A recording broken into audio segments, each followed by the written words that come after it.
in this section, we want to work on fixing the slides. As you can see right here on the page, it's impossible for us to move the slides left or right.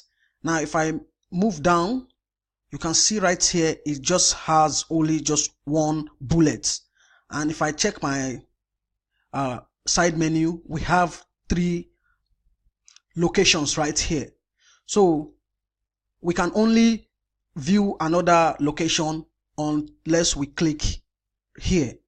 So what I want to do is to first of all fix this slide so that we can be able to navigate from one page or from one slide to the other. Then we are going to fix the name right here and also the background image.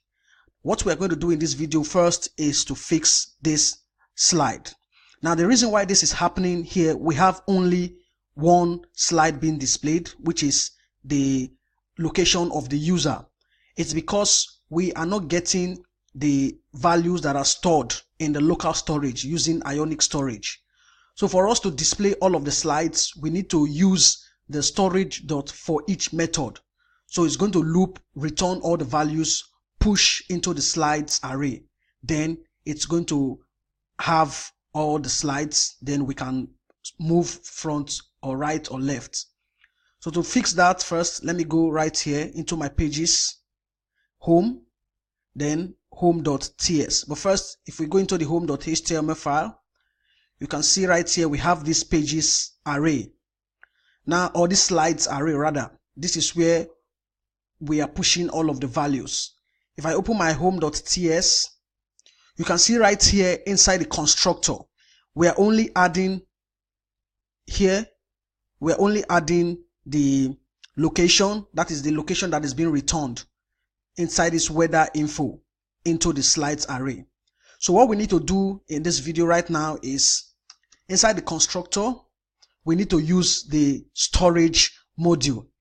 But to use the storage module, we need to import Ionic storage. So right here, as you can see, I've already imported Ionic storage into my home.ts file. So go ahead, import storage from @ionic/storage. After doing that, you can then inject into the constructor, just like this. So now that we have this inside our constructor, I'll write this .storage.forEach. Inside, as usual, we can get either the values, the index, or the keys. Let's go into our app.component.ts file.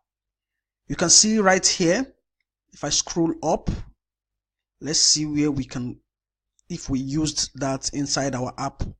No, we didn't use the forEach method here. Okay, we used it inside our ng on init. You can see we can get the value, the key, or the index. Right now we are not using either the key or the index, but we can still add it. So what I'm going to do is here, I'll pass in the value, the key, the index. Now inside we need to use json.pass. So this .slides, which is this array we have right here, .push. Then I'll use json.pass. I'll push in the value. So right now inside the constructor, once this loads, it's going to get all the values we have from the local storage, push into the array. Now with this, before we can see the bullets right here, as you can see, we just have one bullet on the slide. Before we can see all the required bullets, we need to add the property to the Ion slides. Inside my home.html, here on Ion slides, I'm going to add this property that says pager equal to true. So this will allow us to see all of the bullets right here. If you already have pager or pager equals to true, you can leave it. It's going to work. Sometimes you might see something like this, just pager. Sometimes you might see pager equal to true. So this is a boolean. We're setting it equal to true. So on your Ion slides, if you already have pager, you can leave it that way. If you want to use pager equal to true, you can do the same as well. So now that I have set or retrieved all of these values from the storage, I'll save now, then go to the browser. So now on this page, I'll scroll down. You can see now we have the pages, that is the pagination for the slides. They are being displayed. Now I can move from one slide to another. I can move to another slide. You can see navigating from one slide to the other. Now, if you notice here, the background images are not changing, and also this text we have here, they are not changing as well. So what I'm going to do is I'll just add the name so that we can be able to verify that the slides are really changing. So I'll go into my home.html file right here. So what I'm going to do is somewhere here, let me just do this. I'll copy this, then put it down, or let me just comment this part out. I'll change this to slide.current.name so that we can see the name of the current location. So I'll change this to slide.current.name, save, then I'll go back. Right here, I have the name of the city. So I can change now. Scroll to the top. You can see if I do move to another slide, you can see right here the names are changing and also the slides. But we just have the background image and the name right here at the top. They are not changing the way we want. We are going to fix that later. But what we can do now is this pager, as you can see, it's inside the Eon content, but here it's being displayed inside this Eon card. So what I'm going to do on this Eon card, I will add a margin bottom. So it's going to move this pager down. Inside my home.html, I'll move to the last Eon card, which is this. The Eon card that displays the wind information, the direction, and the speed.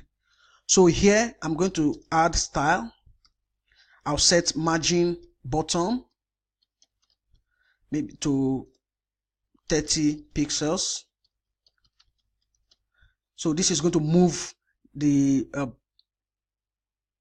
Eon slides pager down. So that is the pagination bullets will be moved down. So I'll save this now, then go back. We should see that the margin has been added right here. On this page, I'll scroll down. You can see now that the margin has been added. So we have the bullets right here. That is the pagination bullets that will allow us move from one slide to the other. So if I try to move from one slide, it's not going to be perfect because we are on the browser. But on your device, it's going to move perfectly. Now, another thing we can do before we end this video is you can decide to move this pagination bullets to the top of the page. Maybe you want to display it somewhere here. So let me just do this. Maybe you want to display it somewhere here instead of putting it right here at the bottom. So what I'm going to do is I will inspect one of these bullets so that we can get the class that we can change its CSS property. So right here, inside elements, you can see now we have this button, but the button is embedded inside a div with class swiper pagination. So I'll click here on this div with class swiper pagination clickable, swiper pagination bullets. I want to make use of this class. Now if I scroll down, you can see right here the class CSS properties added to this class swiper pagination. Now what I'm going to do is I'm just going to set the top of this div to 0. So it's going to move from this bottom to the top. So I'll close this. Now I'll go into my home.scss file. Right here in my home.scss file, I'll add swiper-pagination. Here inside, I'll set top to 0. And that's it. I'll add this important property to it. So it's going to override any other property we have on the swiper pagination class. Now I'm going to save this, go back to the browser. Now right here you can see it's at the top, but now we need to add a margin to this Aeon card as well. So previously it was at the bottom right here, but now I've removed the top property, set it to 0. Now the swiper pagination has now moved to the top. Now what I'm going to do inside my home.html, here on this Aeon card, which is the first Aeon card that we have here, I'm just going to add style, then margin top. I'll set this to 30 pixels, then add the importance property to it. Now save this, go back, you're going to see that the margin has been added to this Aeon card. So now right here we have the margin added to this Aeon card.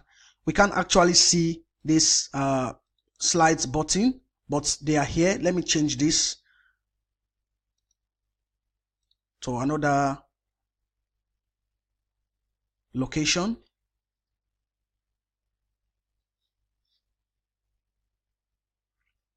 So here now you can see we have the pagination bullets being displayed.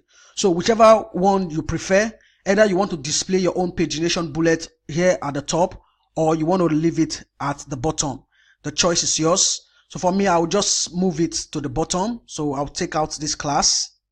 If you want to leave it at the top, you can just leave this class with its property. So I'll remove this here, then go to my home.html file. Then I'll take out this style. Now I'll save. So I have my own now at the bottom here. Whichever one you prefer, you should go for it. So we now have the pagination or the sliding functionality. But if we move to another slide here, we are still having the same background image, and also this location title here at the top is still what we have as the current location of the user. In the next video, we are going to fix this so that when we slide, it's going to move or display the user's the location that we are sliding to. It's going to display it right here. So on this, I will have to remove this. So let me come here, take this out, and I will uncomment this part. You can remove that as well from your own code.